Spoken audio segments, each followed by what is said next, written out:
Hey everybody, thanks so much for joining us for this week's Crossroads Politics here on WTHR+. I'm Dustin Grove. And I'm Emily Longnecker. The federal government is in a shutdown right now, and there's no sign of it ending anytime soon. On Friday, the Senate tried for a fourth time to try and pass the same spending bill that has failed 3 times before.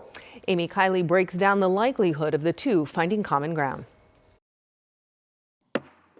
Today, the Senate is voting on the same GOP funding bill that already failed 3 times. Democrats are expected to block it once again. We haven't wanted to negotiate. We just want to keep the government open. We are ready, we are willing, we are able to sit down with anyone, anytime, any place. Senate Majority Leader John Thune says he's considering a talk with Senate Minority Leader Chuck Schumer. In the meantime, if today's vote fails, Thune says he'll hold another one Monday on that same funding bill. We are asking Democrats to do nothing more than pass a clean, nonpartisan bill to fund the government for a few more weeks so that we can get back to bipartisan appropriations work.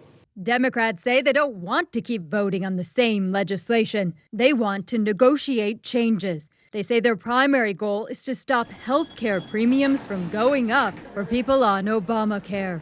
Enact a spending agreement that actually meets the needs of the American people while at the same time addressing the Republican health care crisis. Meanwhile, the White House says President Donald Trump plans to fire thousands of federal workers during the shutdown. 2 officials say that could start today or this weekend. We're going to look at agencies that don't align with the administration's values that we feel are a waste of the taxpayer dollar. I'm Amy Kiley reporting.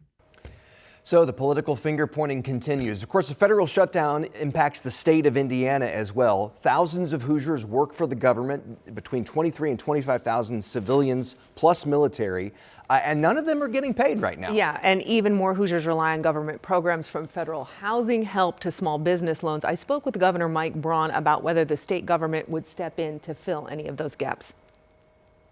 We will get through it, and the issue is that's not sustainable. So if Indiana does lose some benefits in the short run, if it's essential, we would look at maybe doing something to keep it in place. But we run a good operation that lives within our means. The federal government does not. Governor Braun also claimed that Indiana isn't as reliant on federal money as some states, but the list of states more reliant may be a short one, according to the Indiana Capitol Chronicle, who cited the left-leaning Center on Budget and Policy Priorities. Indiana is the 3rd most reliant state in the country on federal money. And as for Indiana's own congressional delegation, so far they're towing their respective party lines. Republicans blaming Democrats, Democrats blaming Republicans. All right, the maps that choose Indiana's congressional delegation could be changing. We're going to take you inside a meeting to hear what the public thinks about that. But first, the first ICE detainees arrive at an Indiana prison. The vigil praying for change next on Crossroads Politics.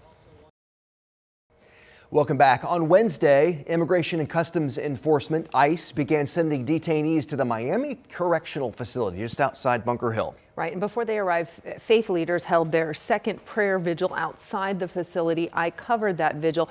Many of the clergy there quoted scripture about welcoming the stranger, and several clergy there asked the question, what would Jesus do when it comes to undocumented immigrants in America? They marched in silence, heads bowed in prayer for immigrants across the United States, including the ones who will be brought here this week. These Hoosiers, many of them who stand in front of congregations every Sunday, stood in the grass outside the Miami Correctional Facility, praying against what they say are unjust and oppressive actions by the Trump administration when it comes to immigrants in this country. Many wore red, signifying solidarity in suffering, something they believe is happening to immigrants in ICE facilities across the country. Many calling attention to what Scripture says. There's no question what Jesus would do. He told us, he said, when you did it to one of the least of these, you did it to me. And so probably he identified with the hungry, the naked, the sick, and the prison. And so Jesus might be incarcerated if he were here. Mary and Joseph and Jesus had to be immigrants to Egypt shortly after he was born. Luckily, they were not separated. The first 15 detainees arrived at the prison Wednesday. More have come since. And I actually had a chance to talk with Governor Braun this week about that prayer vigil, and I asked him how he would answer that question. that the clergy were asking during that vigil. When it comes to ICE and detaining folks, they kept asking clergy, what would Jesus do? And I know as a man of faith and practicing Catholic, I wonder how you would answer that question. When it comes down to the humanity of dealing with anyone that has issues, especially as it relates to asylum, that would cross almost all faith, that you need to help. That doesn't mean you have open borders. That doesn't mean you don't hold accountable folks that game the system. It'd be that simple. They are going to probably err on the side of even being more lenient, because that's a principle that I think crosses most faith. But when it comes to the particularities of issues that are egregious in nature, that's what this is focusing on, and there could be a difference in approach there. Clearly, I don't think they would be out there rationalizing or justifying, coddling criminals. I think they're talking about refugees, immigrants in general. So clearly defining what he thinks is a difference in how they should be treated. Right. Governor Braun there repeating his line from the campaign, saying the worst first, right? He said that during the campaign. But data first reported by our friends at the Capitol Chronicle found that many of the undocumented immigrants arrested in Indiana so far had no prior criminal record. And while the federal government is shut down, ICE will continue its enforcement efforts, although because of this federal shutdown, just like the active duty military agents will not be paid until this shutdown ends. Still ahead, power companies are facing pushback from sky-high electrical rates. What Indianapolis's City County Council is considering doing about it. And what do Hoosiers think about the push to redraw Indiana's congressional maps? Inside a town hall meeting next on Crossroads Politics. Welcome back. On Monday, Indiana Democrats sat down with Hoosiers to share their thoughts on redistricting and to hear what voters had to say. And the main issue, the main message from Democrats is that mid-decade redistricting suppresses voters' voices. But it's not just that. They say it's also a bad financial decision for the state. Logan Gabe reports.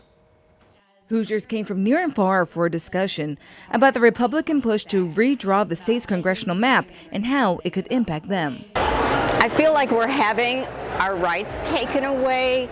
I feel that decisions are being made that aren't for the common good. A trio of House Democrats hosted the town hall. They say it was an opportunity for voters to ask questions and voice concerns.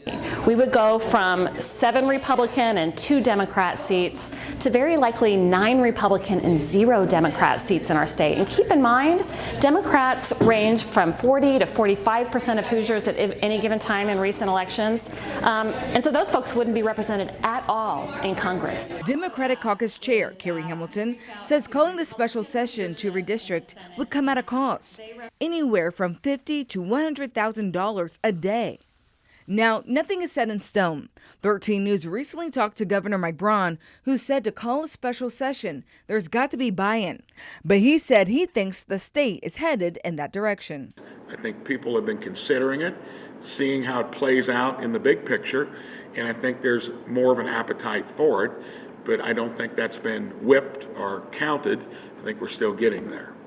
Louis Burgess says this meeting inspired him to do his part and have his voice be heard. If we don't speak up and speak out and recognize what is going on and take our fair share of our democracy back, I'm saying at the end of the day, they feel like they don't care about us.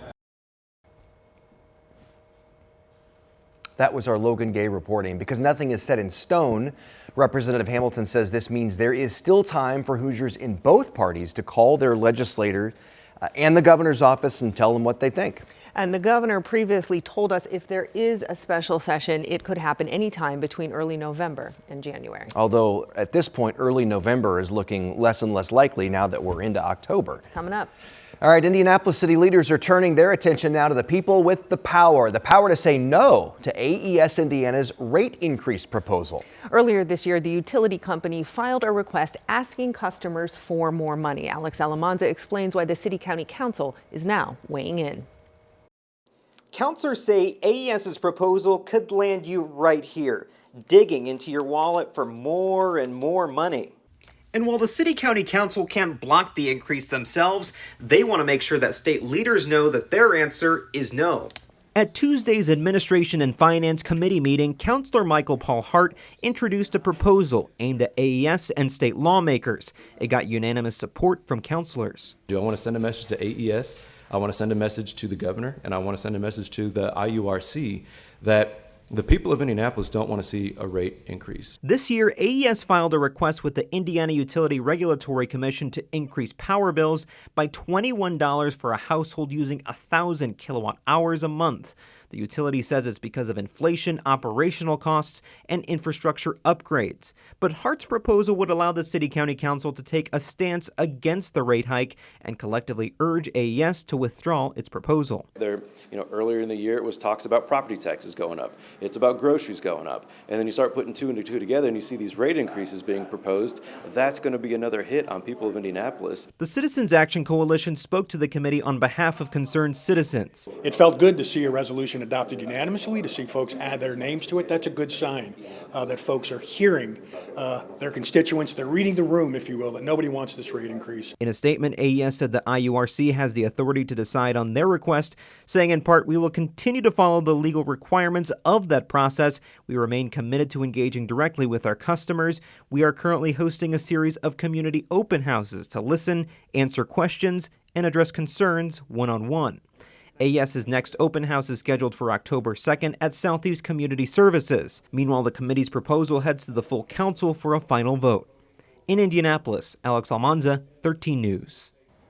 Google recently withdrew a plan to build a data center in Indianapolis after strong public pushback. I'm talking to you now, so I want to know. Tensions flare inside the fight over another data center project in Morgan County. Next on Crossroads Politics. Welcome back. Google pulled out of a plan to build a big data center in Indianapolis, but it isn't giving up on building in Indiana. In fact, now they plan to expand a data center in nearby Morgan County. Yeah, a proposed data center, which already got the green light to be rezoned earlier this year, is asking for more land. Alex Alamanza attended a public hearing on the plan where some moments got heated.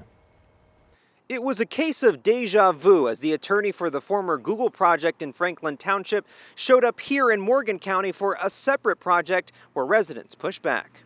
I'm talking to you now, so I want to know. A special hearing on the subject of rezoning more land for a secret data center project near Monrovia drew an overheated crowd. The county's Advisory Plan Commission hearing public comment on what is being dubbed Project Louie to rezone 158 acres of land on top of the 390 that has already been approved for rezoning. On Monday, the attorney for the project, Joe Caldron, saying the additional acreage came from the developer partially out of the blue as an opportunity for future investment, adding the commitments to the quality of life are up to standard. If we fail to live up those standards, you have the power. You can ask your Plan Commission attorney. If we don't meet our standards, we can be sued, we can be shut down. There is recourse, fines, injunctive relief available, so they are not empty promises. Residents argue the amount of water, power, and land they use is not beneficial to the community. I will not let my grandchildren, great-grandchildren, any of them go outside when all that starts. I don't know what that's going to do to them. What's it going to do to our pigs? What's it going to do to the bees? What's it going to do to the chickens? They don't care. Now, this deal is not set in stone yet. Now that the plan commissioners have given a positive approval of this proposal, it now goes to the Planning Commission on October 6th, where this process continues. In Morgan County, Alex Almanza, 13 News. Alex, thank you. Also, a big development this week in the governor's push for transparency within the Indiana Economic Development Corporation. Right. An outside agency's audit has been publicly released. I looked at the findings and the reaction. Governor Mike Braun said what the audit did do was confirm the need for more transparency and accountability when it comes to how taxpayer dollars are spent.